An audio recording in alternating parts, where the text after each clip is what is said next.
Oh shit, he's supposed to be moving. Yeah, that's me. Yeah, so I thought it was last week because we got to hit. See, my kids. No. I got shit before. My instrumental gonna be that old Tower Country Road.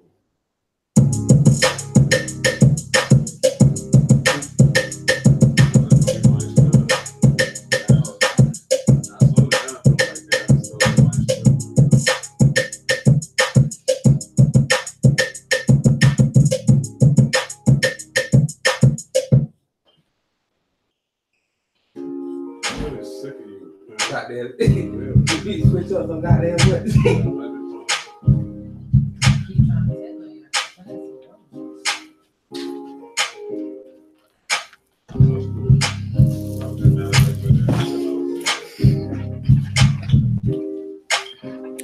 Shalom, shalom.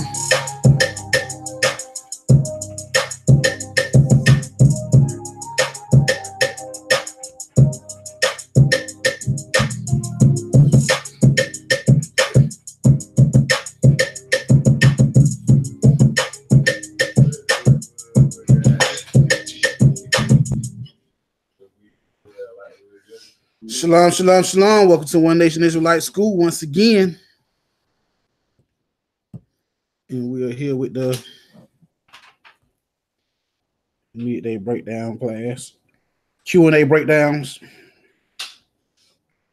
Once again, I'm your host with the most, Commander Judea, teacher Judea here at One Nation Israelite School. So, with that being said, as soon as I can find it, I'll start up.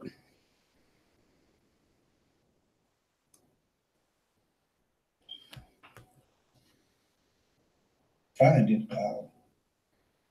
All right, here we go. Let's get it. Let me get the once again, y'all know how this go. Scriptural breakdown of the questions that was sent through the inbox. If I have not got to your question, just work with me. Work with me. We getting through them. So the questions that I will answer today, I'm not gonna hold y'all long. I'm not gonna answer a million questions. I'm gonna answer some of them, and we'll continue trying to get through the rest of the questions. All right. So until then, just be patient. We'll get to you. And please keep sending your questions because we do actually like it. All right. So I'm going to find the questions that I did separate. Give me a second.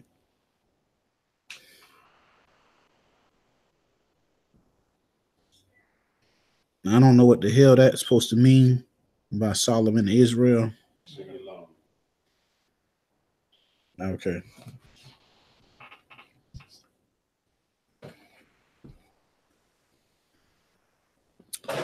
All right, so question number one. All you New Testament Israelites are dumb. All you New Testament Israelites are dumb. Y'all putting faith and belief in a mythological character. Where is Jesus Christ ever talked about in the Bible, in the Old Testament? Y'all hit it, y'all dumb. All right, so let's answer the dummy. All right. Where's Christ? So like, yeah, where's Christ talked about in the Old Testament? Where's the prophesying of his coming and such? As we talked about earlier before the cameras was rolling, I'll give you one. Let's go to Isaiah 9 and 6.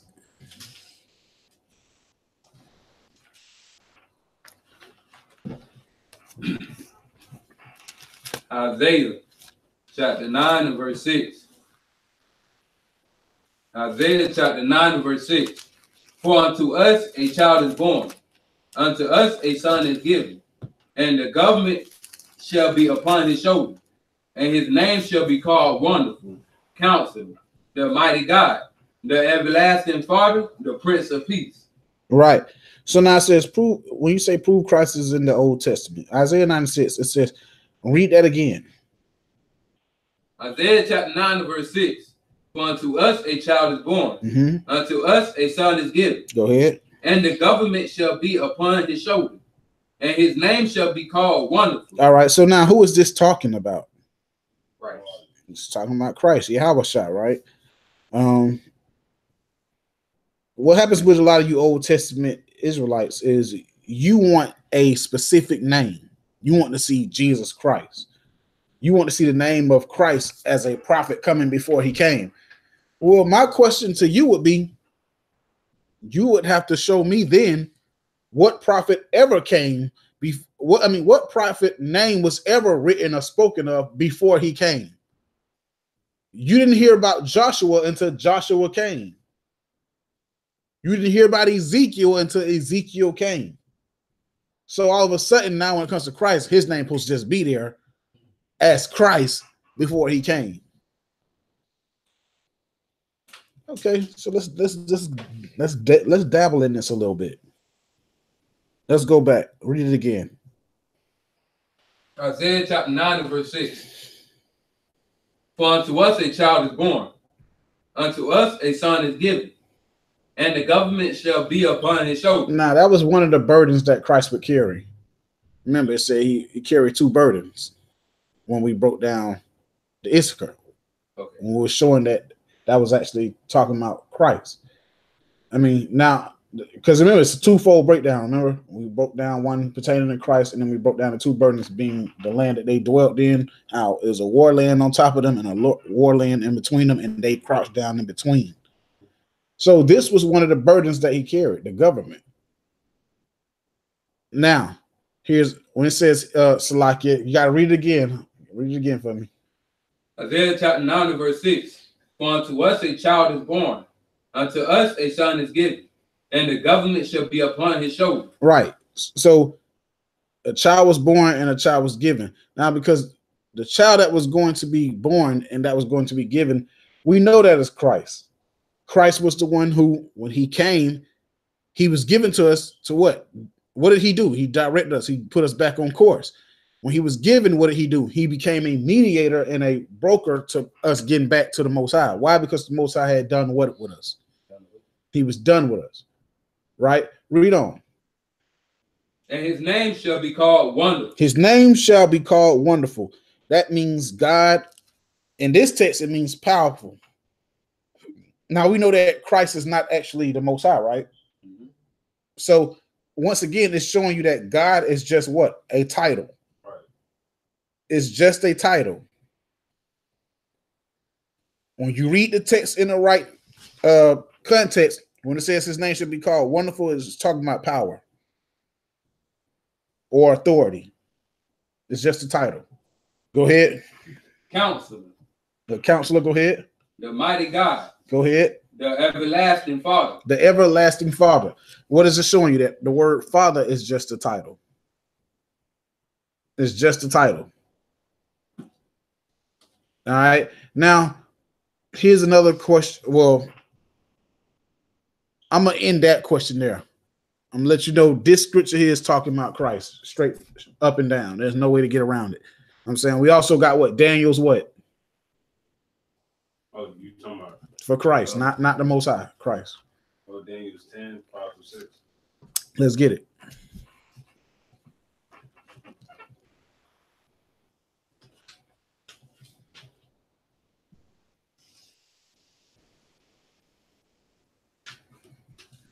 Brother said we don't. Daniel chapter 10 and verse 5. Then I lift up my eyes and look, and behold, a certain man clothed in linen. Now, this certain man is Christ. Go ahead. Or Yahushua. Whose loins were girded with fine gold of Euphrates.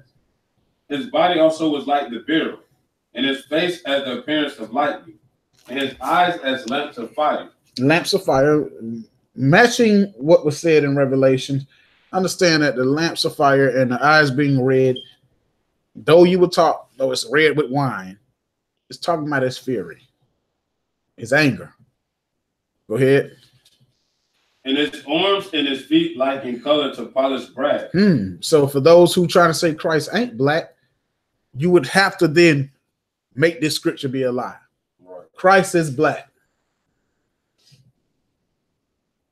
And the voice of his words like the voice of a multitude. All right. So now, with that being said, I'm going to end that there. Christ is in the Old Testament.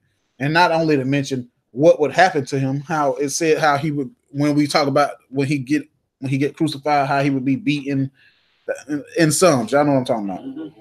How his bones would show to the world and all. Right.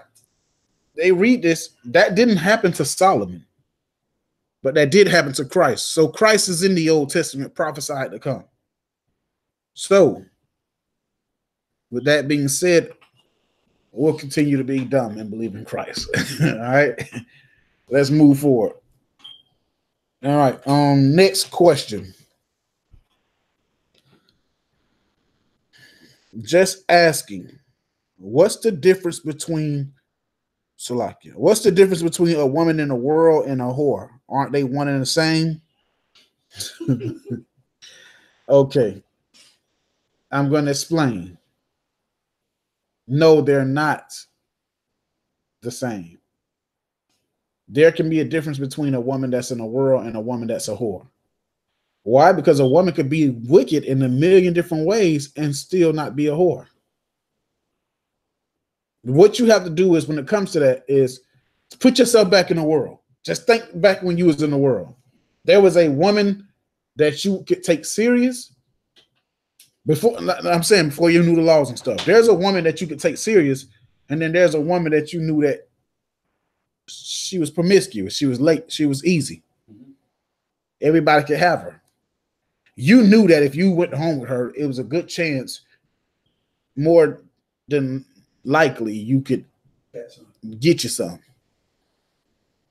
Then there's a girl in the world that, though she doesn't know the laws, she still respects her vagina at least. You know what I'm saying? That's the one you would be like, you know, come on, man. Y'all was in the world before. You know, sisters out there that you would take her serious. You would try to, you know what I'm saying? If she gave you a shot, you would try to do right. Mm-hmm. Right.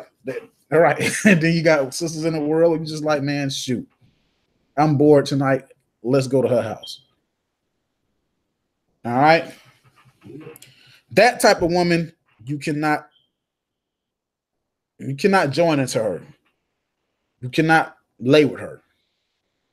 Precept. 1 Corinthians chapter 6.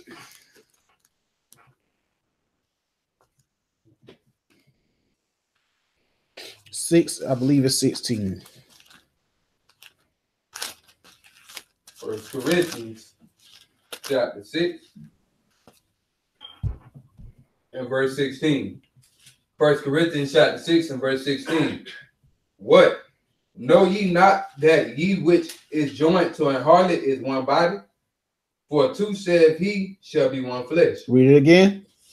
What? Know ye not that he which is joined to an harlot is one body? Right. So now for you brothers in the truth, read verse 15. Verse 15.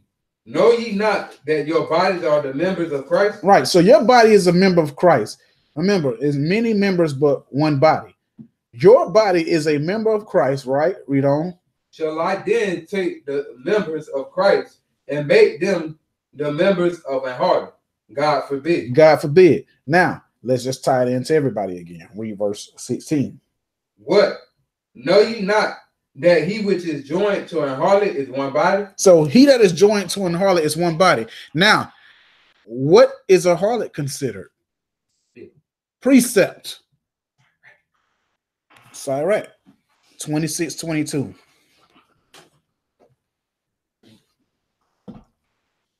Sirach chapter 26 and verse 22. And a harlot shall be accounted as spittle. A harlot should be counted as what? As spittle. A whore is considered spit. Now I know today they probably don't say hoe or whore no more. I think they call them thoughts. Yeah. You know what I'm saying? But right. But today you don't hear people saying hoe no more. They rather just say thought. When I was coming up, hoe was a competition between which one was the worst to call a woman, out of a bitch or a hoe. It was a competition. Them two they was close rivals. All right. Either one of them could get their father to the school to fight you. Either one of those names could cause a big reaction. Yeah. So today, which I never understood, because how is it you could be the baddest bitch but don't call me a bitch? I'm telling you, don't call me a bitch, but yet I'll say I'm the baddest bitch. When they're talking to their homegirl, yeah, bitch. Mm-hmm. Bitch, you crazy! I was like, man. I said, do it just sound more strong and aggressive when it come off a man's mouth. Because I think it's a narrative of the fact that you called me a bitch. You know what I'm saying? And I'm like, okay, well, who gives a fuck who called you that? They called you it. So now for the women in the world, did you ever rock like that where, you know, I'm the baddest bitch, or they call you a bitch and it was cool, your friends? Yes, but I wasn't a hypocrite. If another dude was to call me that, because that's how I dress myself, I'd be like, but then I have seen women like, what you call me? Yeah, see, that's damn. Because I wanted to ask, like in the mind, what's the difference? But because you kind of just like, yeah, they hypocrites. It's like, I can call me that, but you can't call me that. But I want everybody. It's the same thing when one dude say that's a bad. You think it's a compliment, but then so acting like a the context. Said? Okay, I get it. So what? Yeah. Okay. Okay. So our women, they gotta get away from that habit of, you know what I'm saying? It shouldn't be a compliment for somebody to call you a bad bitch. You know what I'm saying? Just like it shouldn't be a joke or considered a friend. I guess different if your friend call you a bitch. And if we're gonna do that, we gotta look at it all the way around the board. It shouldn't be cool for your friend to call you a nigga. You know what I'm saying? Though we try to say, oh man, it's just, you know what I'm saying, that's my dog, that's my nigga. I'm not your nigga. Don't call me that. I'm not 3 faces of a man, I'm a grown ass man. Like calling I think for us back in those days, because coming up, you know, it's the same thing. Like for you to call a woman a bitch, the reaction they get is the same. Almost like women didn't understand that. For us, the same reaction you want to give us for calling you a bitch, it's the same reaction we want to give you when you call us boy. Right. You know what I'm saying? Like, I'm a grown ass man. Don't be calling me no boy. Like, what the fuck? Like, cause you know what I'm saying? So I understand that. Salakia. Now I know y'all know One Nation. We just speak it like it is. Y'all forgive me. Don't get your feelings hurt. Don't get Christianized on us. All right. So let's let's deal with the topic at hand again. Read Sirach 26:22. Sirach chapter 26 and verse 22. And harlot shall be accounted as spit. So a harlot or whore should be accounted as spit. Now, which of you have ever spit and say, you know what, I might need that later, so you lick the spit back up? I've never seen one. So you know what the Most High is telling you when he calls you spit? He's saying he don't need you. You are a waste. Here's the extras. You're on the ground. So if you are a man and you go and lay with a whore, you have made yourself as spit to the Most High. Let's go back to let's finish that verse in Corinthians.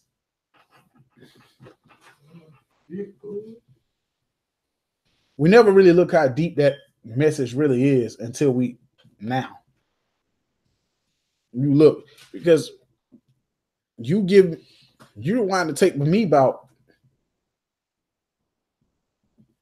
7.5 years ago. I was afraid of whores because I used to think too much. What if something happened? I'm gonna catch something. I used to think so much. What if I get this whole pregnant? You know what I'm saying? I used to think too much. But there was a time where if I got enough smoke in me, enough drink in me, I might go ahead and lay with that hoe. I just had the mindset that I ain't gonna pay for nothing. It's free. It's free. What I'm gonna pay for it for? Right. So just keep that in mind now that you're in this truth, because what happens in this truth, we all get what? Urges. And if you're not married, it may be a time where you may do something that is unlawful. So let's finish this verse, 1 Corinthians 16. Just remember, when you go out and lay with a whore, if you let the temptation take you over from the urges you get in this truth, you're going to be considered as spit. And if you lay with a whoremonger, you sisters out there who be burning, you got that itch, you want to get your foot wet again, as they say. Yeah, that was a saying. I just want to get my feet wet a little bit. Get what I'm saying? Just come on. So when you got some women that they'll say, I want to get my feet wet again. And you know what they'll do? They'll let those urges take them and go out and lay with a brother that's in the world. You know you're a whoremonger. Ain't no brother that ain't in this truth that ain't bouncing around from women to women. Any woman gonna give it to him, he knocking it down. You can believe that. You'll go out there and you'll lay with him. You know what you made yourself? Spit. And you'll fool yourself and tell yourself you're still in the truth. All right. Keep playing with it. I'll read this verse again, 16. 1 Corinthians chapter 6 and verse 16. What? Know ye not that he which is joined to a harlot is one body? For two saith he shall be one flesh. For two saith he shall be one flesh. Why is it saying that? Because when you entangle with a woman, or a woman entangles with a man, that's what? Marriage. And in marriage, you become what?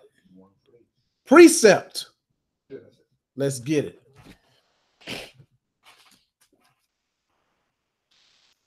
So now it ain't no more that whoremonger or that hoe, because you know women call men hoes today too now. So it ain't no more, it ain't no longer just a hoe. No, y'all hoes. Yeah, y'all hoes, okay? Let's get it. Read Genesis chapter 2, verse 24. Genesis chapter 2 and verse 24. Therefore shall a man leave his father and his mother, and shall cleave unto his wife, and they shall be one flesh. And they shall be one flesh. So when he says that y'all are one flesh in Corinthians, he's telling y'all both, that union together is nothing but spit. And you know what you're doing? You're poisoning the goddamn nation. Why? Because you're going to lay with him. He's going to go bounce around and hit the next woman. And you're going to go to the next man. And now the next man that lays with you is in the midst of what? Spiritually. He's in the midst of adultery. Why? Because the dude you laid with was supposed to marry you. But because he didn't marry you, what happens? The next dude comes and he lays with you. And now what is that? Because you are his wife. Adultery. So now, go to what scripture am I looking for?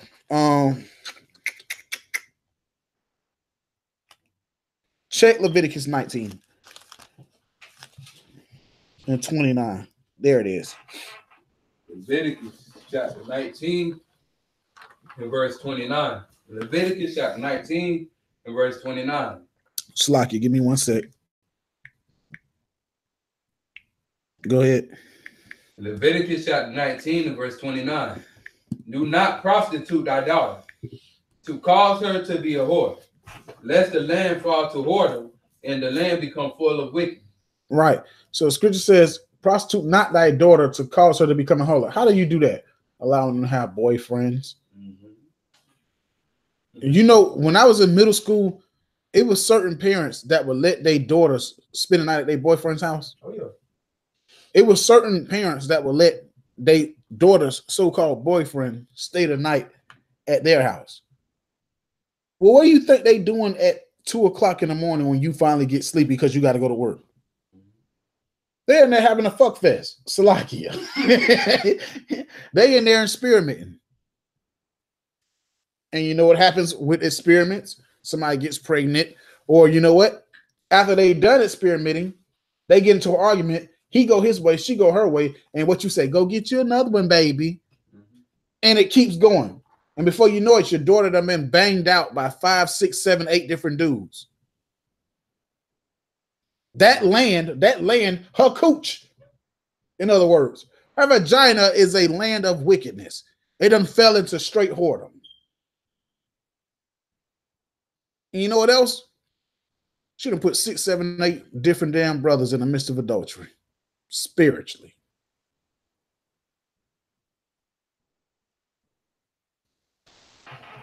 You women get them urges, you brothers get them urges, you better contain yourselves. And if you're going to give it up, you better make sure. I'll tell them straight up. The moment you hit this ass, we together for last. That's how we're going to do it. The moment you hit this ass, we get together to make it last. Make it last. All right.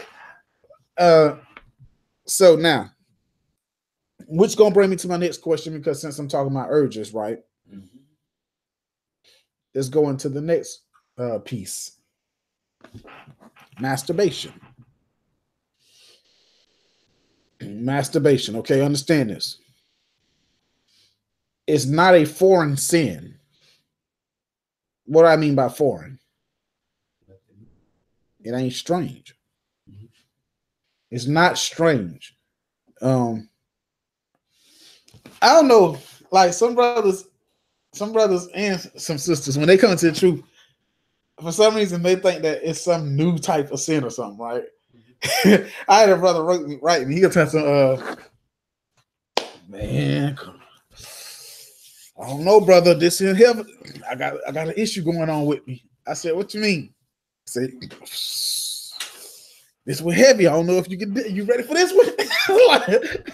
You rubbing his hand, man. I don't know if you ever dealt with this before, man. Ooh, this is a heavy one. You ready? I said, stop with the dramatic and tell me what's the issue. The brother say, I've been watching porno and playing with myself. I said, like, he drugged me 10, 20 minutes before he told me. Then I had a sister write me as well. And I'm thinking I'm about to hear some terrible news. Like, you done did something that ain't no coming back from. And the sister say, I know masturbation is wrong, but I did it. And I say, The way he was just like, and I've seen it happen over and over with like new people in the truth, where they think that when they did something, it's like new and it's like, oh, I'm the only one did it. No. Trust me. Masturbation and all that stuff is not a new sin. It's not a foreign sin. I mean, it's not strange. as a fact, it's a common sin. Let's go to 1 Corinthians. Y'all know what I want. No new temptation. Get my favorite scripture first.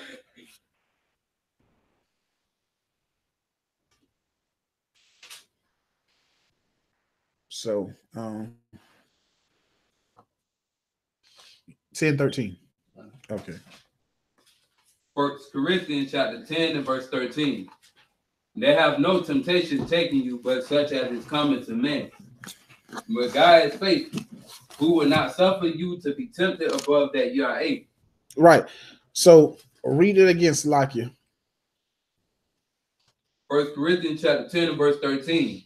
They have no temptation taking you, but such as is common to man.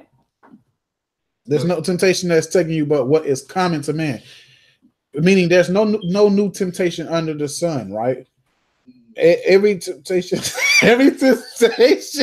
Salakia, every temptation that you go through, somebody has been through it before you and is probably going through it with you.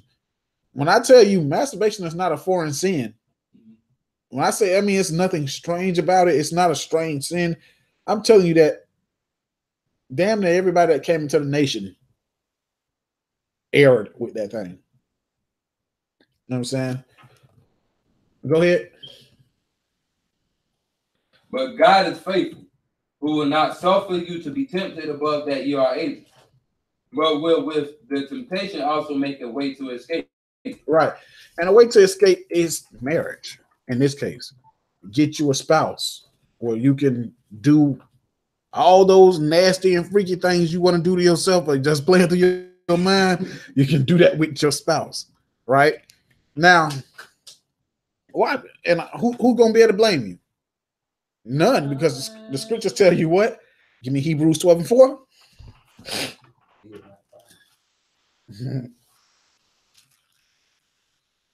So understand, there's nothing strange to me. You know what I'm saying? I would like to tell you that, hell, I've never committed that sin. I would like to be able to tell you that, but then of course the Most High would strike my ass down and say you was a bald-faced lie. 12 and 4. No, that's not it. Salakia. Hebrews 4 and 12, is that it? No. 13. Salakia. When you hit me calling and you ain't saying nothing. I didn't know what you wanted to get. Undefiled. Yeah. Hebrews 13 and 4. Salakia, y'all forgive me. I forget the officer for sitting here watching this brother struggle and I ain't saying nothing. You can't do that. I didn't know where you were going. Yes, sir. Hebrews chapter 13 and verse 4. Marriage is honorable in all. Say what?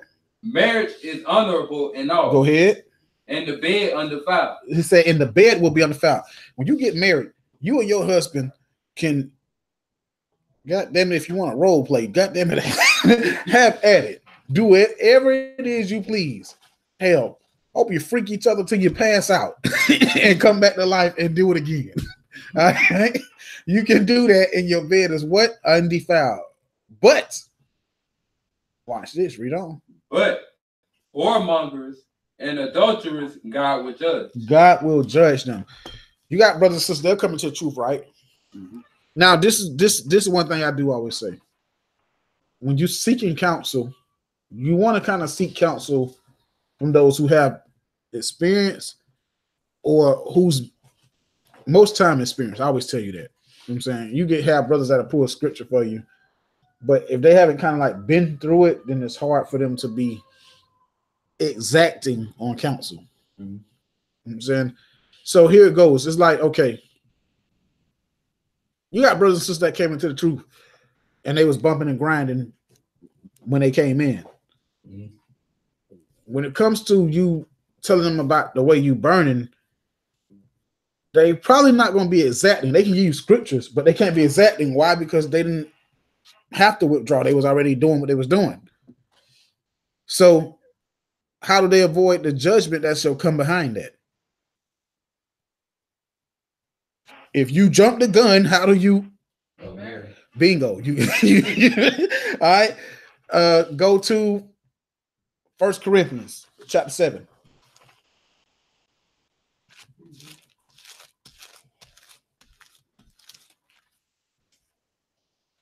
1 Corinthians chapter 7 and verse what? No. Verse 9. Verse 9. Oh, yeah, 1 Corinthians chapter 7 and verse 9. But if they cannot contain, let them marry. For it is better to marry than to burn. Right. So scripture, Salakia, you know what? You might have been right because I need to go there so they can get understanding. Go back, jump back to verse 1. 1 Corinthians chapter 7 and verse 1. Now concerning the things whereof ye wrote unto me, it is good for a man not to touch a woman. That goes back. You want to know what that's talking about? That's talking about when Christ was telling the disciples and stuff how in I think it was the scribes and Pharisees when they was coming and they're saying, is it okay for a man to put away a woman for any cause? And he was like, except you put her away, except to be for adultery, you commit. All right, except to be for fornication, you commit adultery. Mm-hmm. So when the disciples was like, after he broke that down to them, after scribes and Pharisees walked off, pissed off, they was like, man, it's better not to even marry a woman if that's the case. Mm-hmm. And Christ is like, you're right. It's better not to marry a woman, but every man can't receive his saying. Mm-hmm. This verse is right here telling you the same thing. He said, man, based on what was told to me, it's better not to even touch a goddamn woman, meaning don't marry a woman, stay single. But all men can't receive this saying. Verse 2. Nevertheless, to avoid fornication. So if you burning to avoid fornication, go ahead. Let every man have his own wife. Let every man have his own wife. And let every woman have her own husband. And let her have her own husband. Right? So now, it's better not to touch a woman. Okay, I see this woman, she pretty. I bet it's better for you not to touch her, but jump down to verse 9. Verse 9. But if they cannot contain. Listen, if you cannot contain, if I can't stop touching myself, you can't stop touching yourself, and we can't stop touching each other, it's better to what? Read it again. But if they cannot contain, go ahead. Let them marry. Let them marry. Go ahead. For it is better to marry than to burn. It is better to marry than to burn. Meaning you dying daily. Think about it. You dying daily. It's better to marry than to get caught up in the act of masturbation. Because if you look upon a maid to lay with her, you've already committed adultery where? In your heart, in your mind. So with that being said, when you fornicate with, which I'm gonna go to the scriptures to show y'all something in a second. When you masturbate, what are you doing already in your heart? You're already in the midst of the act, because nobody, and you got to be nobody masturbates without some image of something or somebody in their mind. You know what I'm saying?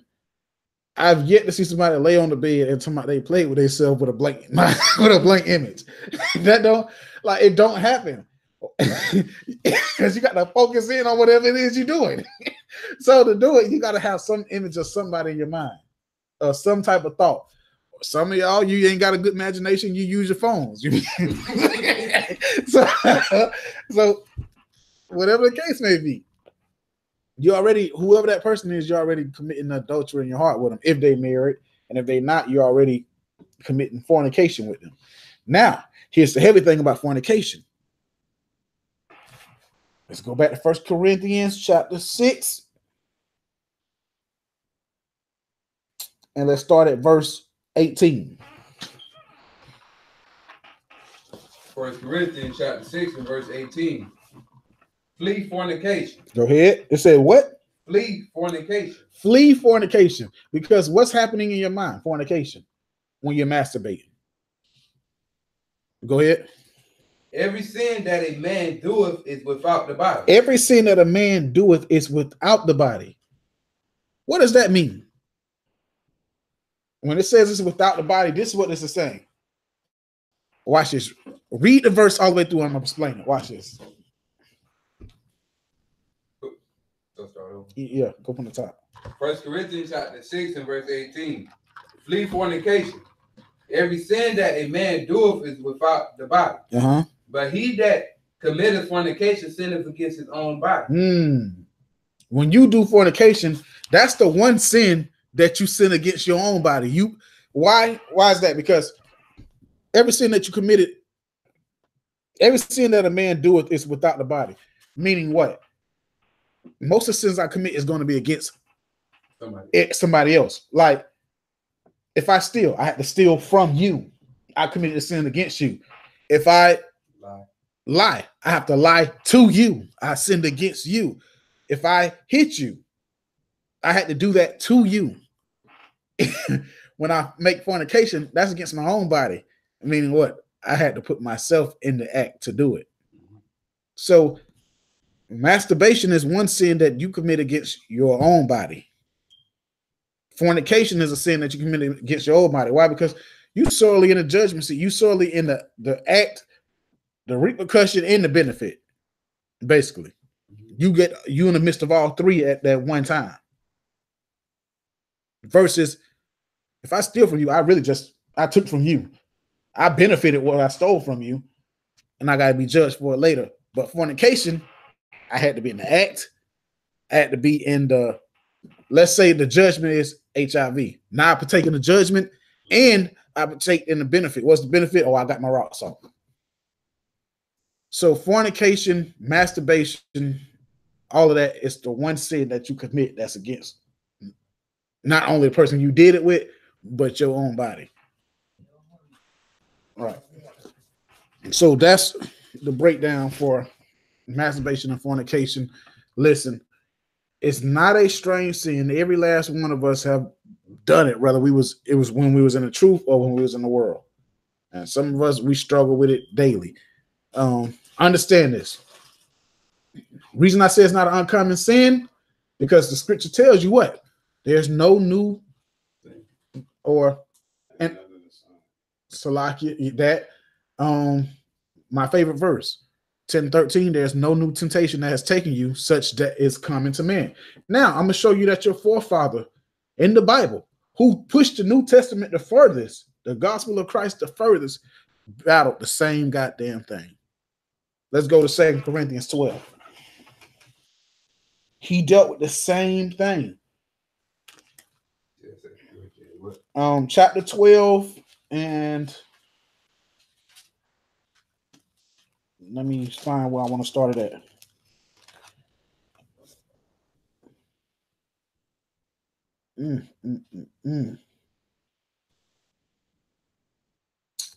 Where's it at?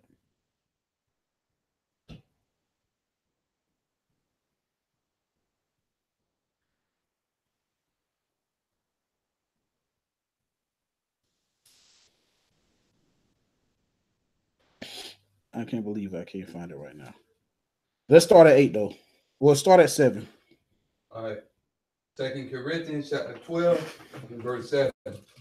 And lest I should be exalted above measure through the abundance of the revelations, there was given to me a thorn in the flesh. Right. So Paul was given a thorn in the flesh, right? That thorn in the flesh is a certain type of sin. Or let's say you're doing right, but there's one particular, like if you got a thorn in your side and you can't seem to get that thorn out, it's just saying that one particular sin is in him, it's sticking him. Every time he think he's doing good, he end up messing up to this same sin again. Right? So he had a thorn in the side. Go ahead. Hold on. Read it again, because I want something I feel like I'm missing. And lest I should be exalted above measure through the abundance of the revelations. Hold on, read it from the top. Okay, Salakia. Forget me, I ain't looking. Go ahead, read it again, Salakia. 2 Corinthians chapter 12 and verse 7. And lest I should be exalted above measure through the abundance of the revelations. Right, so he said, lest I be exalted beyond measure through the abundance of revelations, right? Because Paul pushed the gospel the furthest. So if he didn't have that thorn in his side, he would become extremely puffed up, extremely arrogant. He had to have something that would keep humbling him to realize that, nigga, you ain't got it all yet. All right.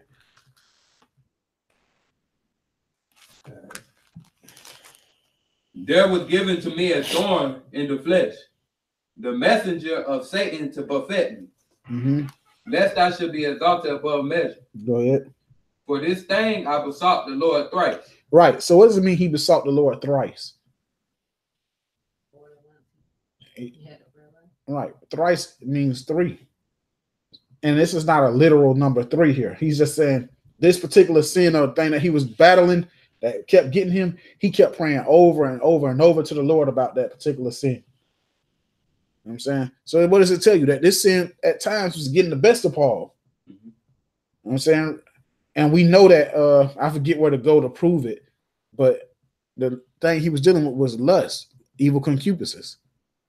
You know what I'm saying? So Paul was having some very strong sexual desires. You know what I'm saying? And he said, I prayed to the Lord over and over about these things because it's at times they get the best of me. Go ahead. He prayed to the Lord over and over, and then what happened? For this thing I besought the Lord thrice, that it might depart from So he was praying that the Lord would take this thorn away from him, this particular urge that he kept getting, that he was losing to. Go ahead. And he said unto me, my grace is sufficient for thee. He said what? My grace is sufficient for thee. He said, my grace is sufficient for thee. What does that mean? What is grace? So he's saying, my grace is sufficient for thee, meaning I give you ample amount of time to defeat whatever it is you're battling. For most of you, the answer is easy. Your way to escape is marry. Now, put yourself in a position of a brother or a sister who don't even have a potential spouse yet. And they battling that urge. They battling it. You a lot better off. All you gotta do is be patient. And if the patience is killing you, God damn it, please take me and take me and do as you please. Beat the stuffing out of this thing because it is killing me. Okay. Right. Okay. So now if you courting, you already halfway through the battle. Okay. All right. Y'all forgive me. So like so that's the breakdown. I'm gonna leave it there. All right. So the next question. Can you explain Daniel 8:23 and 24? So let's go to the book of Daniel, chapter 8, verse 23 and 24.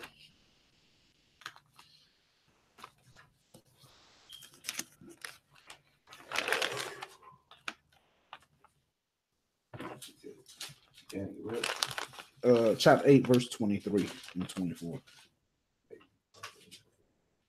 Daniel, chapter 8 and verse 23. And in the latter time of their kingdom, when the transgressors are come to the full, a king of fierce countenance and understanding dark sentence shall stand up. All right. Read 24. And his power shall be mighty, but not by his own power. Mm-hmm. And he shall destroy wonderfully, and shall prosper in practice, and shall destroy the mighty and the holy people. All right. So to explain Daniel's 8 and 23 and 24, I'll tell you up front. First, this is talking about Esau. Okay. Now to explain it, let's go back to verse. Because remember, I always tell y'all read something that's kind of off from you, go up. Or it's either up or it's either farther down. In this case, go back up to verse 21. Verse 21. And the rough goat is the king of Grecia. And the rough goat is the king of Grecia. The king of Grecia here is talking about who is the roughest goat. Who is the roughest goat of the kings of Grecia? Alexander. He was the one that you could not what? Bingo. Go ahead. And the great horn that is between his eyes. The great horn between his eyes is also talking about who? Alexander. Watch. Read on. Is the first king. He is what? The first king. Go ahead.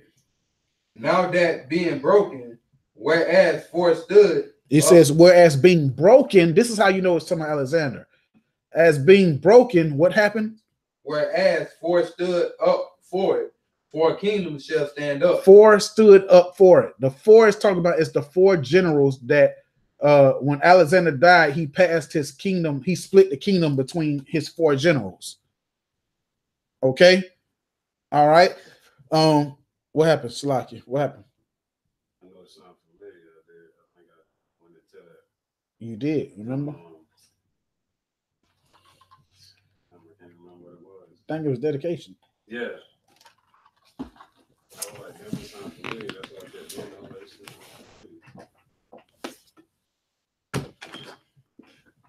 Yeah, but that's something I didn't know. Right. So read 21 again, and we're gonna break it down. Verse 21. And the rough goat is the king of Grecia, Which is Alexander, and the great horn that is between his eyes is the first king. which is also talking about the mighty king, because Alexander was the first king to rule over all of Greece together. And of course, you know, he conquered damn near half the world. Go ahead. Now that being broken, And when it was broken, meaning when he was getting ready to die, what happened? whereas four stood up for it. Four stood up for it, meaning because when Alexander the Greek got ready to die, he broke down the kingdom of Greece into fours. He gave it to four of his generals. He let four of his generals run Greece, right? He split the kingdom between his four generals. Go ahead. Four kingdoms shall stand up out of the nation, but not in his power. But not in his power, meaning what? That though he split the kingdom to his four generals, but not in his power, they were never as strong as Alexander was. Why? They were split and divided. Whereas when Alexander ruled, he ruled what was known as Salaki, y'all forgive me. When Alexander ruled, he occupied what was known as basically the world at his time of rulership. He occupied half of the goddamn world. Right. But yeah, he like, just because I don't want to stay on it too long, basically they were not as strong as him, because remember, Alexander ran over all of Greece, but he ruled over all of Greece together as one and conquered what was known as most of the world at that point in time of his reign. Go ahead. And in the latter time of their kingdom, when the transgressors are come to the full, a king of fierce countenance and understanding dark sentences shall stand up. Now it says, who stood up at the end? Hold on, Salaki, you kind of fluked for me. All right. Read 20. What was that? 24, 22 again. 20. Read 22. Salaki. All right. Now that being broken, whereas four stood up for it, which is the four generals which he gave the kingdoms to. Four kingdoms shall stand up out of the nation. Go ahead. But not in his power. Because they would never be as strong as he was when he was ruling. Go ahead. And Greece wasn't as strong as they was when he was ruling. Go ahead. 23. And in the latter times of their kingdom, when the transgressors are come to the full, a king of fierce countenance and understanding dark sentences shall stand up. Now, what you got to ask yourself is, who stood up? Who stood up at the end of the four generals' time of ruling? That's a good question. I don't need a specific name. What was the kingdom? No. Bingo. Bingo. Rome. Rome. At the end, because remember, after Alexander died, he passed the kingdom to his four generals. After his four generals, who took rulership from them? Rome. Rome defeated them. Rome kicked their ass. Remember? Yeah, Rome always was. Antiochus. He was. Oh Lord, you forgot this. Say Antiochus. Yeah, which is Antiochus. Yeah, I know it's just that. Remember, Antiochus was also part of the Greece kingdom. Yeah, that's why. But remember, Greece started paying tribute to Rome because Rome beat them, and at that time, Antiochus was what? A prisoner in Rome. Yeah. All right. So now, verse 23 again, Salakia. Verse 23. And the latter time of their kingdom, when the transgressors are come to the full, a king of fierce countenance and understanding dark sentences. When it says understanding dark sentences, what does that mean? What is that talking about? What did they understand? Huh? Wickedness. Not in this case. Not like evil. They understood dark Like sentences. deep. Secret. Like them holding him captive. I'm gonna just get it to you. Okay. Well, hold on. Say that again. Parables. You hot? Okay, real hot. Like deep, bro. Precepts. No, I'm gonna just give it to you in a nutshell. I just wanted you to give it to me straight. They understood the Bible. Romans understood the Bible. The Romans understood the Bible. They knew whoever the people was in the Bible, that the power that would, they understood what the power was to be the people in the Bible, who the Bible was written to, who the Bible was written for. They understood that. So what did they do? Where it says, huh? I'm gonna put it like this. They understood that we were in the slavery under Greece, and they knew who we were. So with them understanding that we were the people of the Bible and understanding the power of the God of that Bible and understanding the power that it was to be the people of the Bible, what did they do? Bingo. They took themselves and said, we are the Jews. They took it and colored the images of the people and made them to be themselves. Julius Caesar, when he made them conquerors. They made themselves Christ. You know what I'm saying? They understood it. And I want to figure out how to say it so I don't lose the brother who asked the question. Of course, we know they took themselves and said they were the Jews. They made themselves Christ. They painted the images. And because they understood, I'm not gonna say too much because I don't want to lose him. I don't know where his understanding is. But basically what they did was they understood. Just like, so what did they do? They made the people of the Bible, they made it sound like the Bible was talking about who? Yeah. Them. And with that power, they were able to rule and take over. Right. You know what I'm saying? They gave you Jesus Christ, which we know Jesus is what? Right. Right. Bingo. There it is. So it's called who? Earth Pig. Yeah. You're right. So they understood the power of actually being the people of the Bible, or who the Bible was talking about. So like everyone else who understands it, they make people believe that the Bible is talking about them. You know what I'm saying? So by that, when I say everyone who understands the Bible makes the Bible sound like them, you can tell the Arabs understood the Bible because they tried to make the Bible sound like it was talking about them with who? Elijah Muhammad, right? Right. They took their Bible and then they tried to make the Bible sound like it was talking about them. Through Elijah Muhammad, he would be the last prophet to come. And now this Bible's talking to the Arabs. The Romans, they understood the dark sayings. They understood who the Bible was about and the power that was in it and the power of the God of that Bible. And they made the Bible sound like it was talking to them or about them. All right. So that's what that breakdown is going into. All right. Let's go to the next question.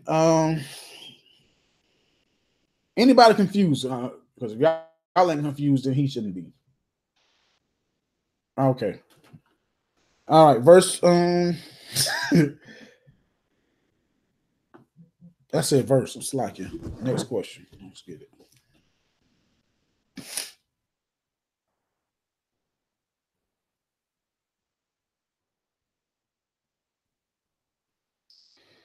Next question. When my husband comes home from work, we argue because he's always grumpy. How can I make it better where we no longer argue? Which I really don't understand why we argue, because he always said he wanted a good job. Now he has a job at the wasteland and he's always angry when he comes home from work. What can I do? All righty. Now y'all know this is something I got far too much experience at. When he works in the wasteland, that means he works in the sun. I be telling brothers here, get ready, because I'm gonna tell you how it works. When you work, because especially working in a wasteland, he hear dump trucks all day long, like that beeping noise when they backing up, when they driving all, they got that loud whistle, all that, and then you got the sun beaming on you all day. And then not only that, he's smelling waste all day. So, like me myself, I'm in the landscape industry. So, what happens is the sun beams on you all day long. All right. Now, believe it or not, the sun can make you aggravated naturally. Just enough of it beaming down on you, you become agitated, and the temperature rise up, your blood temperature boiling. You're already there. You got that light headache, everything going on, right? So, first and foremost, you say y'all argue. One, don't argue. Okay, but let's do it like this. Gotta kind of learn what he likes, because I don't know your particular situation. I don't know if you work or not, or if you're a stay-at-home mom, whatever the case may be. But you gotta learn what he likes. Okay, by that I mean, well, I'll just run it down to you. When you come out of the sun, you don't really want to hear anything. You don't really want to talk. Don't want to answer questions, like all that type of stuff. But you got to learn what he likes. I know for me personally, I like when I was working in a dump truck. This is before the truth or whatever. You know what I'm saying? So I had a woman I was with. She kind of knew that I was going to be aggravated when I came home from the sun already. So when I came home, she cut all the TVs off. She tell all the kids to shut the hell up, go to the front. She leave me in my room. She may have a tub already ran for me to jump in it because she kind of knew my schedule. She'd be in there already cooking. She cut everything off. She knew for about 30 minutes I needed nothing but peace and quiet. I understand that when a man is already heated up like that, you can ask a good question, but every question seems stupid when you aggravate it. You know what I'm saying? He'll answer a question, or if you're going to ask him a question, don't be sensitive, because his answer may seem like he's snapping off, but it's not really that. It's just he aggravated. So I would advise you not to ask him too many questions. When the man walk in the door, let him have some peace and quiet. Let him be to himself for a little minute. You know what I'm saying? He gonna have his bath water ready so he go get in the tub. You know what I'm saying? Make sure if you know you cooking and it take 30 minutes to make whatever you making, start about 10, 15 minutes before he come in the door. That way, when he get out of the tub, you can rush him with a plate. Some women, your man may enjoy a drink. So what should you do? When he comes in, give him his time. Like for me, when I had a back patio, I would go to the back patio. Here she come with that ice cold goddamn bill. Here you go, baby. I'm in the house if you need me. That's heaven for you. You want to be the pillar of rest for him, because when he come home from that sun, he don't really mean to blow off on you, but he's already kind of aggravated. You know what I'm saying? So your job, I would say, stay out of his way as best as possible. Don't ask him questions and stuff, because you're gonna get a snappy type answer, and we don't mean to. It's just how it is. Now,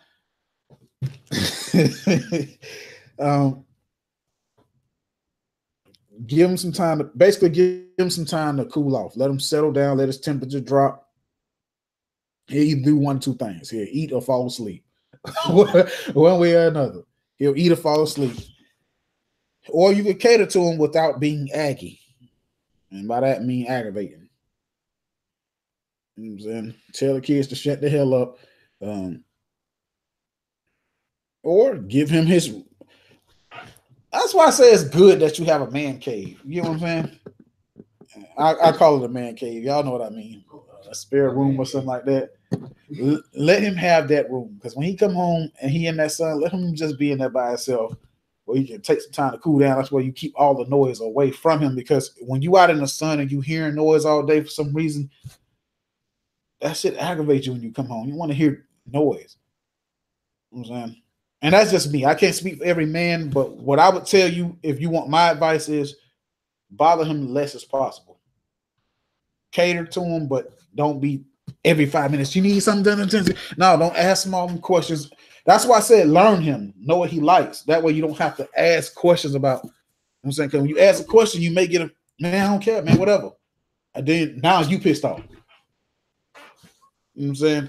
And before you know it, you always got an attitude, bitch, shut up. So, you know, y'all in there fighting and arguing. Oh, man, my dad gave me, I didn't even ask a question. I just made a simple response. I said, man, it's hot outside. My dad looked at me real slow. I wasn't like, it ain't hot.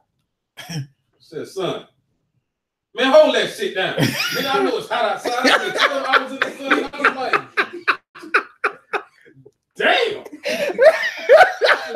I walked to the room. I ain't know how to respond to that shit. Yeah, man. But to be honest with you, it's somewhat like you women. Y'all work them long days. Yeah. You already kind of aggravated. You know what I'm saying? You don't want him coming there asking you a million questions. You get pissed off. And you're like, I just got home. Let me get in the house good. Damn. Like you. Won't you like think about things that you like? You know what I'm saying? Too. But know your spouse.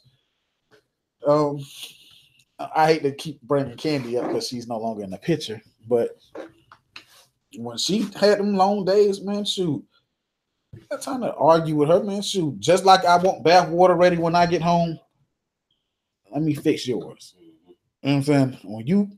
If you don't come right home and jump straight in the tub, and you sit on the couch, and some women don't like to be touched as soon as they get in the house. You know what I'm saying? Now, Candy, on the other hand, I would just go up and grab her foot and go work them little kinks out because understand, like me, I know. Well, yeah, y'all pretty much know. I studied the chiropractic thing, so I know where them points build up when you standing. Mm-hmm. So I would, work them things and. I know you are. But no, you just got to know, like when a man comes home from the sun, he's already aggravated. So you want to be less. When somebody's aggravated, you don't want to make a lot of noise. You don't want to ask questions, etc. You know what I'm saying, get that man bath water ready. Get your ass in there and start stirring up some pots, slapping. Let him walk into a beautiful aroma. That'll cheer his damn spirit up quick. He walk in, he smell food being cooked. That's already step one. You halfway to happiness. My dad slapped me there one day when he got down into that plate, hit the table. He wanted to talk to me. I was like, should I say something? I was like, I ain't gonna say it's hot outside. I said I ain't gonna say that. Yeah, man. So that's one of the things you can do. All right. Well, that's some of the things you can do. Take that advice from me, see if it works. If not, write me again. We'll figure this thing out together. 1, don't ask so many questions. 2, give them a little peace and quiet. 3, get them pots stirring together. You know what I'm saying? Have them some bath water running or whatever the case may be. Be in the kitchen cooking. He smells some food cooking. He may just walk in there and walk to the back room. Ain't no food getting ready. You know what I'm saying? But that's some of the advice I could give you because I know how it is for me. When I come out the sun, I'd be aggravated. Hell, my brothers done called me when I'm out there, and I know y'all can hear kind of like me. I'd be aggravated, and then sometimes I be snapping, I be saying stuff, and I know he'd be like, "God damn, nigga, I'm just asking the question. But it's just that's how it is. That's great because I work in a hot kitchen. I know sometimes you call we get from my chicken. I'm like, Yeah. ah, damn, I just got out. Yeah. You know what I'm like, it's because man, it's hot as shit. Man. So- And the same thing with, and don't get me wrong, I'm not trying to exclude you women because I know y'all, some of y'all women, y'all do y'all thing, y'all get them days where y'all frustrated. And that's where the balance gotta come in. We gotta try to figure out how can we appease each other in those moments versus, oh, I'm mad because you said this now. Well, nigga, stop asking questions. So, you know what I'm saying? It go both ways, but for in your particular case, I'm answering this because I know me as a man. That's probably the steps you want to try to take. Try that. If it don't work, write me back. Shalom. Next question. Before I move on, any inputs? I'm like, we all in a stressful captivity, so we're gonna need days of we gonna have to find ways to, be a stress reliever to each other. Right. All we got is each other. Stressful ass captivity. Right. And sisters, y'all in here, y'all confused by anything that we're trying to bring out here.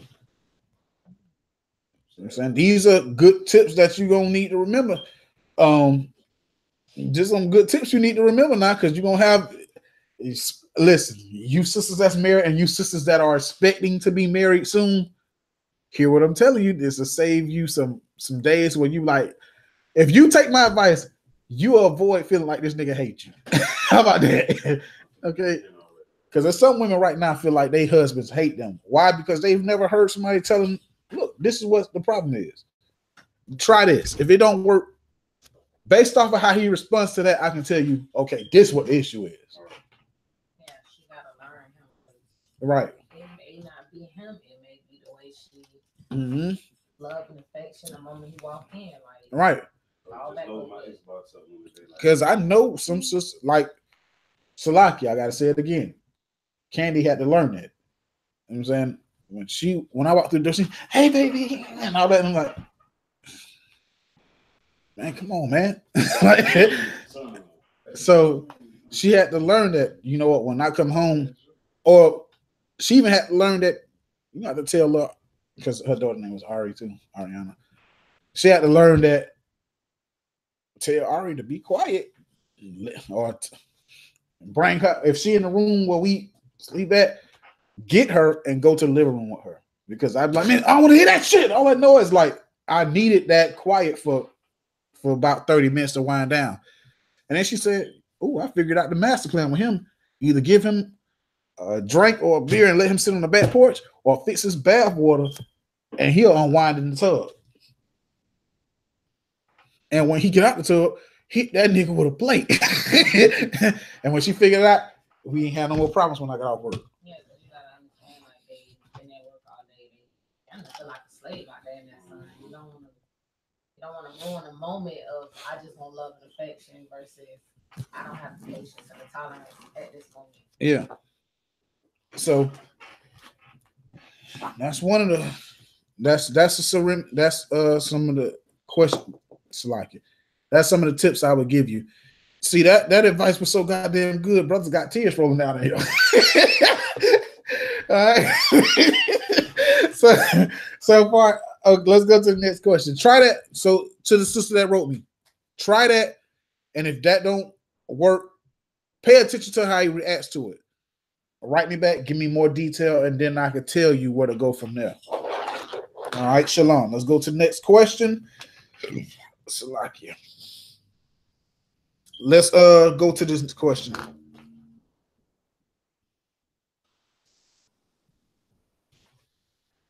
My wife always says my wife says all I do is yell.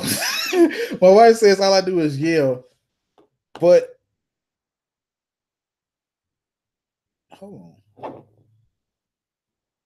I ain't write that one down.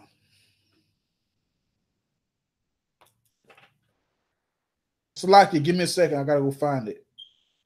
I didn't separate it and I didn't write it down.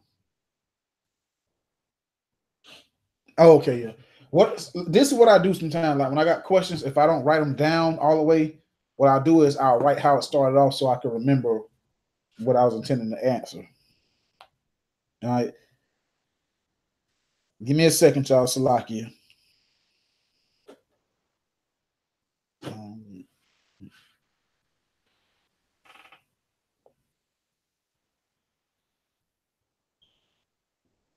There it is. My wife says all I do is yell, but what am I to do if she always saying something dumb? Salakia. My wife says all I do is yell, but what am I to do if she always doing or saying something stupid?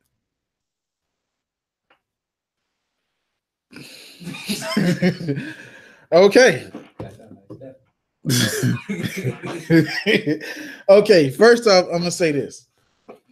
Because in most cases, when I get stuff like that, it's normally dealing with a brother who got short patience.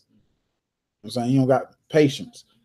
What you have to do is first examine yourself. Is what she's saying stupid, or is it some shit that is right or is true and you just don't want to hear it? I'm saying examine that first. That's step one. Examine is what she's saying true and you just don't want to hear it because it's not what you want to hear. You know what I'm saying? Then two, examine is what she really saying stupid as hell. Or what she doing stupid. Now, doing is a lot more easier to examine. Why? Because it's being done. You know what I'm saying? We could talk about something. If you do it, then that's just stupid. You deserve to hear my voice. You know what I'm saying? That go both ways, but with that, with her saying something stupid, that's based off patience. Because what may be stupid to you may not be stupid to them. I'm saying you may ask me, and I kind of get it, like I said, for me, because sometimes you can ask me a question, I'm like, man, come on, man. It's a dumb question. Then sometimes you can ask me a question, and it's not a dumb question, but I just don't feel like answering it. It's not a stupid question then. It's just I don't feel like answering it. But in those times, when it comes to your wife, if your wife feel like only thing you do is yell at her, you may have to examine yourself because it's a way to get your point across without going off all the time. All right, only thing they can, yeah, right. Go to Matthews 7 and scripture I read often. It's Matthew 7 and 12.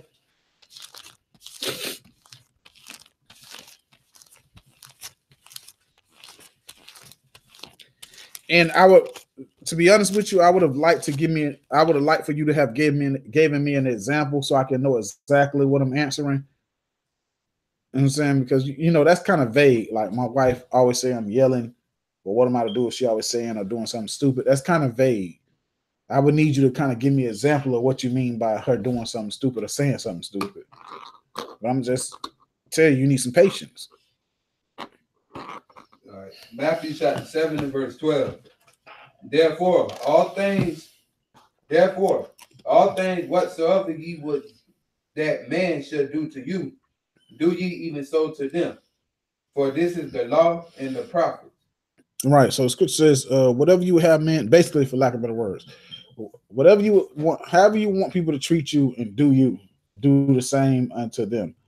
Right. Now, that's with man. How much more patience and love should you show towards yourself? Because to love your wife is to love who?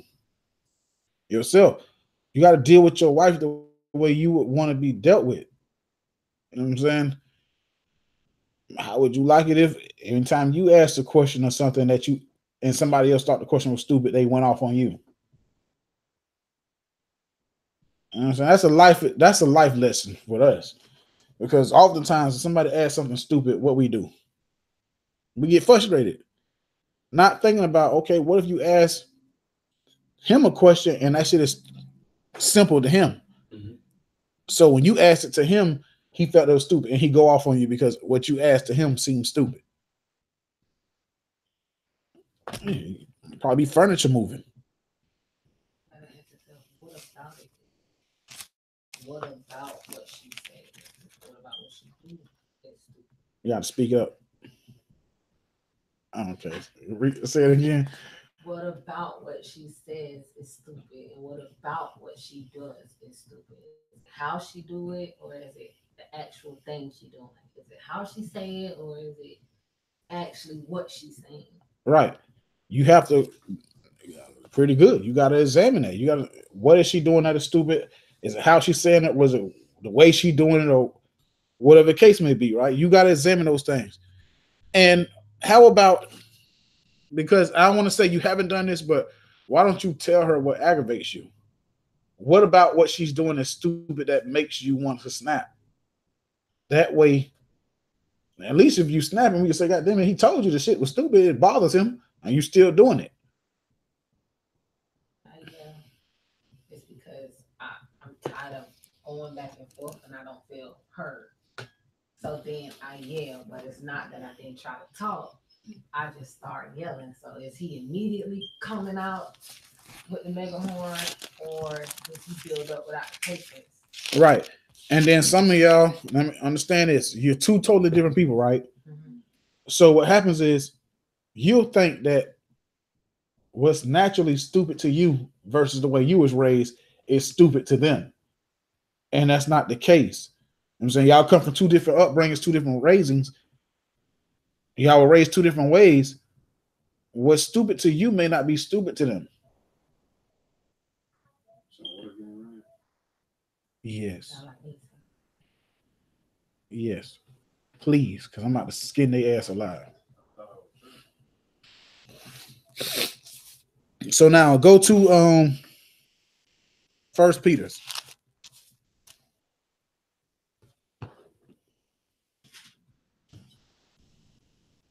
First Peter's chapter 3. And we're gonna start at verse 7. First Peter. Let me catch you for a second, hot sauce. Let me put it in.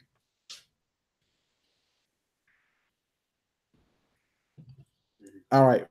First Peter's.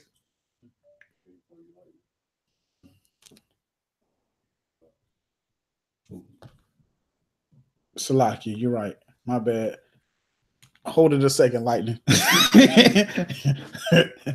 First Peter's 3 and 7.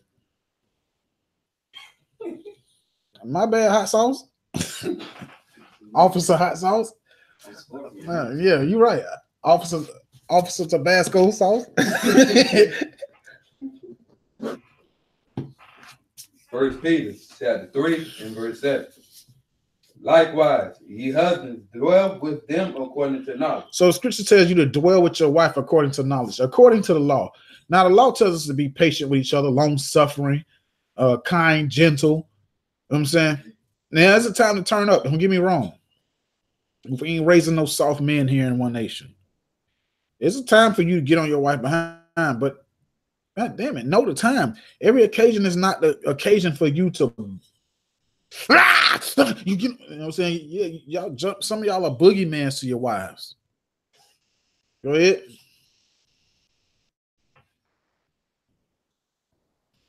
All right. Dwell with them according to knowledge. Go ahead. Giving honor unto the wife as unto the weaker vessel. Right, because she is the weaker vessel, which is why the serpent went to her and not Adam. Go ahead. And as being heirs together of the grace of life. Go ahead. That your prayers be not hindered. Here's the point. Verse 8.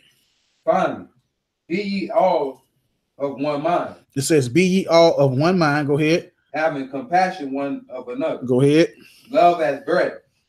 Do what? Love as brethren. Do what? Love as brethren. Why? Because some of you brothers, when it says love as brothers, you and your brother can get into a fight, but guess what? In the day, he's still your what? Right. Eventually, y'all gonna do what? Right. When it says love as brother, now we in is true. Think about how we deal with each other. We get pissed off with each other, all types of stuff. But guess what happens? We find a way to talk to each other without going across disrespectful lines and all that. How much more then?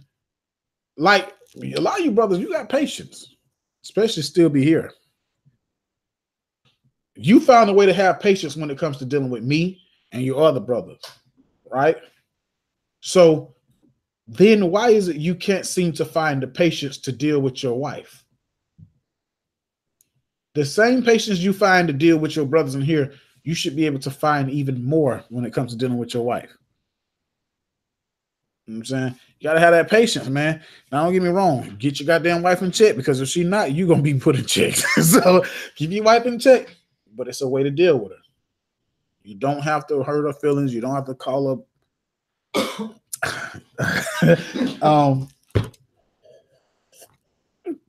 tasteful names. All right. I'm saying, but just examine the matter, bro. I need you to be more detailed when it comes to a question like this, because it is some wives that do some dumb shit. It is some wives that say dumb stuff that piss you off.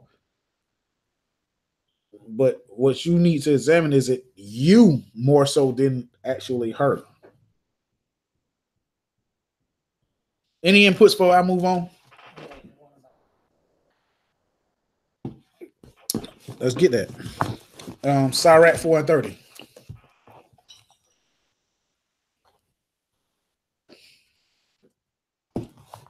Sirach chapter 4, verse 30. Sirach chapter 4, verse 30. Sirach chapter 4 and verse 30. Be not as a lion in thy house, nor frantic among thy servants. So scripture said, be not like a lion in the house, neither frantic among thy servants. Now, liars, a lion is ferocious. It's like a beast on a hunt, ready to kill and eat. You know what I'm saying? Don't be like that in your house. Your wife is afraid that, you know what I'm saying, if she talk to you, she can't tell you. You wonder why your wife won't tell you certain things, because she know that you're gonna jump out the goddamn woods and bite her head off. You know what I'm saying? Then it says, be not frantic among thy servant, meaning every goddamn thing sets you off. You hysterical. You everything requires you to call them out their name, call them stupid, whatever the case may be. Don't be like that. Because as the wife is, so is the goddamn husband. So if she's stupid, what the fuck are you? All right. All right, Salakia. Sirach. Sister loaded. Sister loaded for this topic. Sound like my scriptures. Sirach. Sirach 7 and 26. All right.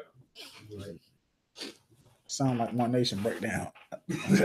Sirach chapter 7 and verse 26.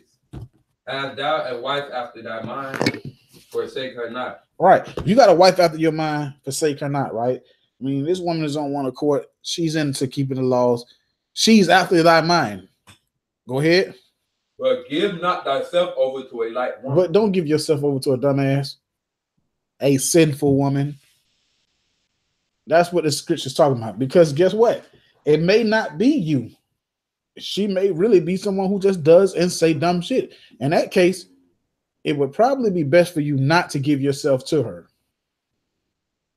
Now, according to how you wrote me, I'm assuming you already married this woman, so you just married a dumbass if if she's actually dumb as you say she is. Lord's will is something that can be fixed. All right, that's the end of that. Next question.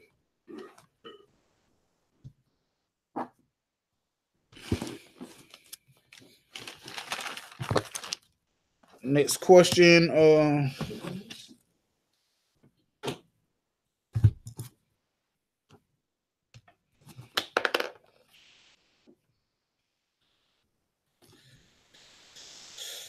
All right, last question, as a fact. All right, y'all. I say this last question because of when I read it, to be honest, I'm kind of sorry that I skipped this question the last time we did what Salakia. I was going to answer this question last night. I was going to do a Friday Night Lights, and I kind of felt bad that I didn't get to it. But I say this question for last because it meant the most to me. All right, so here we have a sister that's located, just so happens to be in Orlando. And I've actually talked to the sister before. She wrote us before, actually. I'm trying to remember what question it was, so y'all can kind of get a clue that I've dealt with her before. I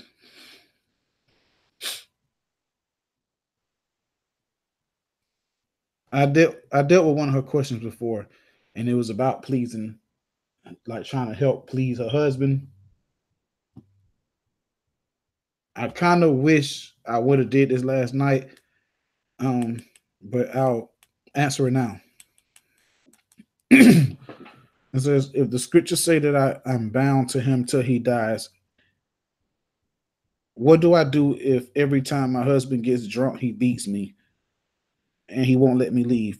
Last time I tried to leave, he choked me out and he gets drunk. He gets drunk a lot. Basically, he drinks a lot. Every time he gets drunk, he beats me. What do I do? So, like I told y'all, I say that question last because out of all the questions, that one kind of hit me. You know what I'm saying? So, what do you do if your husband is beating you? All right.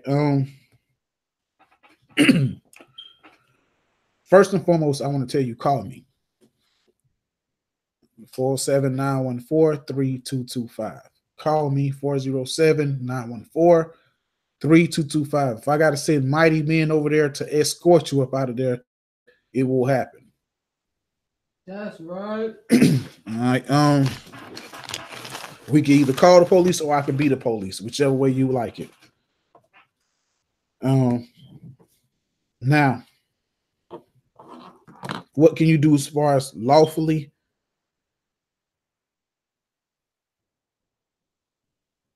I don't know if he's in the truth or not. I don't know. But I'll deal with it as, let's say, if he wasn't the truth. Or whatever school you attend, you would report it to them. But this is what I say. Go to 1 Corinthians 7:10.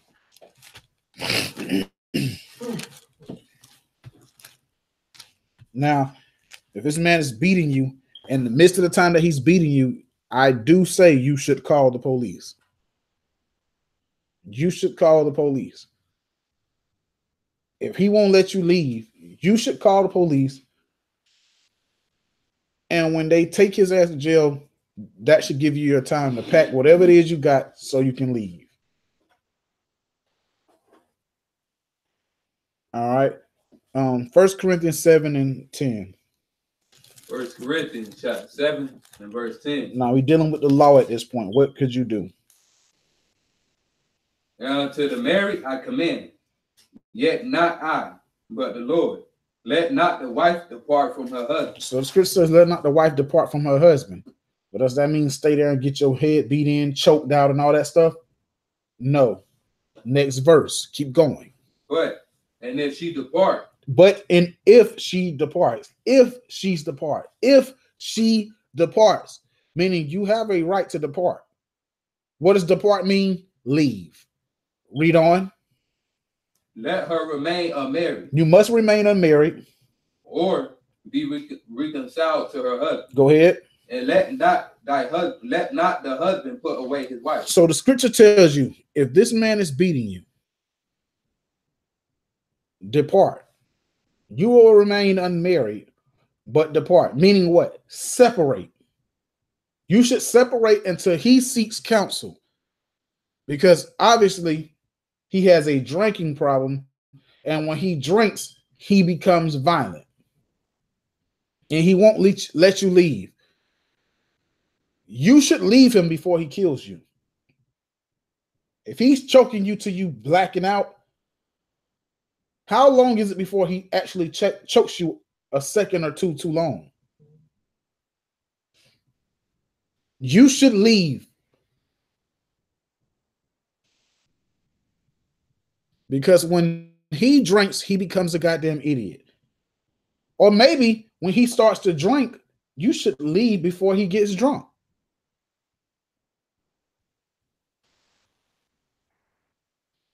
But if he's beating you and you can't leave, why don't you try calling the police? Put his ass in jail, and when he's in jail, you get your stuff and you separate until he gets the counsel which he needs. All right. Like I said, you can call me. I've given you my number. I'll send it to you back in the email. Call. Because if me and some mighty men got to come over there and get you out of there, we will.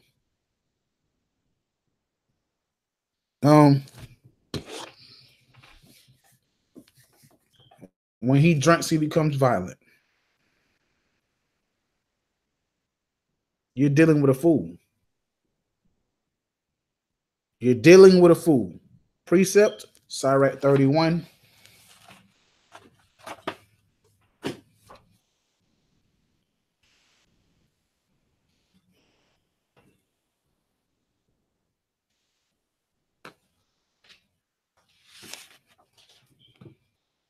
Start at verse 30. Sirach 31, verse 30. Sirach chapter 31 and verse 30. Drunkenness increases the rage of a fool till he offends. Drunkenness increases the rage of a fool. Why is it that he beats you when he gets drunk? Because he's a fool. His liquor courage done boosted him up enough to hit you. Why he hitting you? Because he's afraid to hit a man. And then you got some people that they will fight a man. They'll beat a woman ass and they'll fight a man. But because you're there, it's easier to hit you. To hell with standing there trying to fight a bottle out of his hand. Because some women, you go in there, stop drinking, you had enough, you start to act crazy, and then next thing you know, you become the bottle. And when he's getting drunk, why don't you just leave the house? Why continue to let him beat you and not call the police? The hell with these other Israelite camps make you think it's okay for him to beat you and you shouldn't call the law. No, let nobody beat you to sleep. Call the police on his ass and you get your way out of there. He won't let you leave when he's up.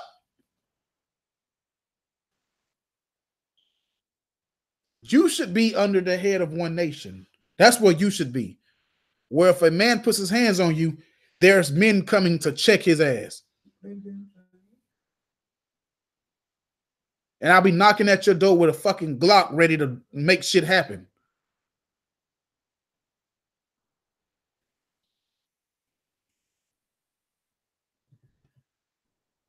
Read 30 again. Verse 30. Drunkenness increases the rage of a fool till he offends. Go ahead.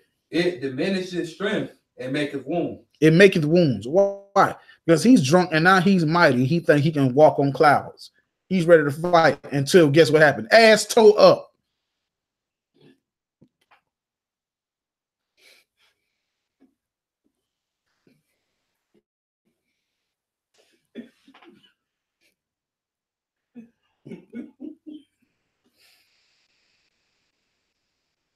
This brother, man.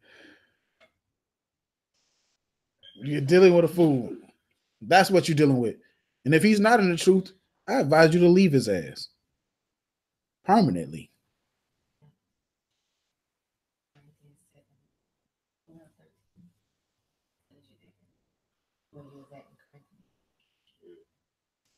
I ain't hear you.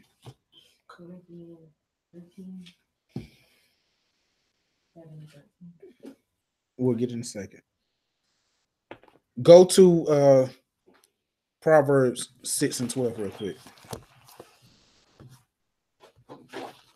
A drink is nothing wrong with somebody drinking because you know what happens? A man like him will traumatize her to where anytime she see a man take a cup of drink, she's afraid of him. I don't want him. He drinks. When there's nothing wrong with drinking if you drink moderately. But if you drink in excess, the scriptures tell you it brings forth bitterness, quarreling, and everything else. And eventually you're going to offend somebody to that somebody. You think you can whoop him because you don't have some drinks and he tear your ass up. Only that. It's who drink too. Depends on who drink. Yeah. Everybody can't handle no damn liquor and drink, it just feels good to them. Right. Proverbs 6 and 12, please. Proverbs chapter 6 and verse 12. A naughty person and wicked man walketh with a froward mouth. He winketh with his eyes. He do what? Winketh with his eyes. Go ahead. Hold on. You know what winking with the eyes is? Now, this is something that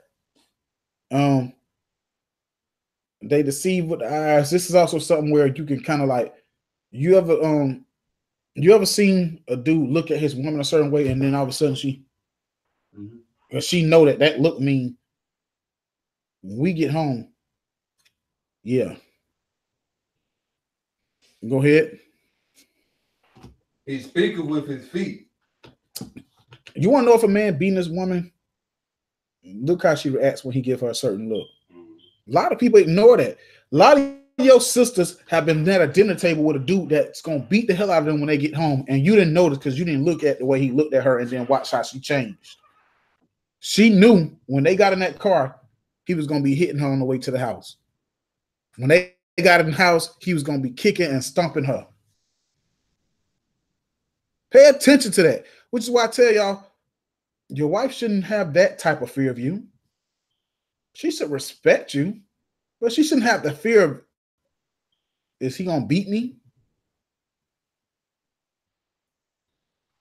Listen, man, I grew up in a house where I watched men beat my mother. I know the signs. Don't ever think you fooling me. I know if you putting your hands on that woman in a way that is hurts her.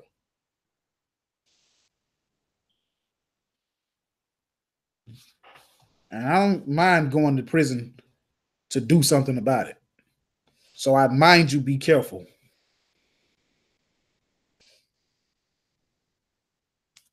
Read it again.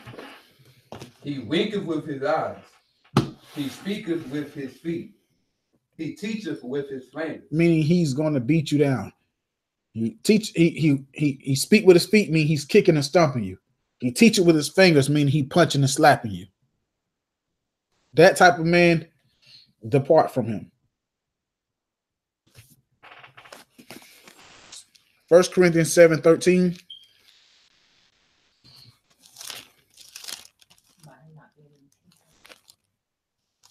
Mm-hmm. 1 Corinthians chapter 7 and verse 13. If he's not in truth, I advise you to get out of there. 1 Corinthians chapter 7 and verse 13. And the woman which have a husband that believeth not, and if he be pleased to dwell with her, let her not leave him. So if he's pleased to dwell with you, don't leave him. Now, what that's saying is, she's not saying he's still gonna eat his pork, he's still gonna do all this foolishness and everything else, right? So he's gonna keep the laws. Now, pleased to dwell with you. He's not pleased to dwell with you if he whooping your ass. That's not pleased to dwell. So when the scriptures say let you not leave him, that don't apply to him. Because the scriptures ain't never wrote for anybody to just lay there and let somebody kill them, unless it was talking about Christ when he sacrificed himself.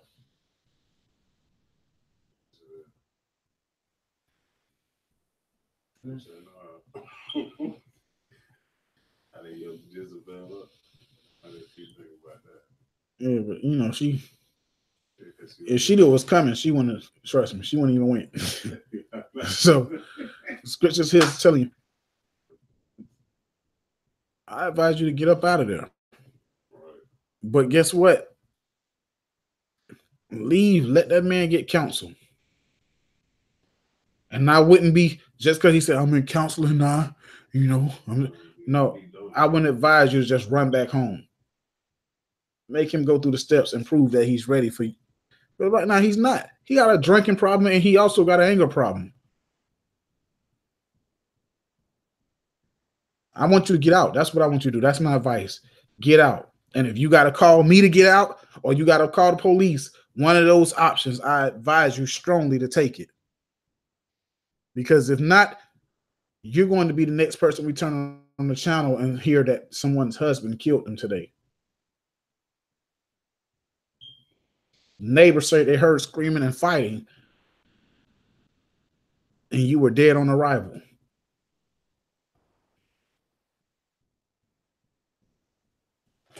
Shalom.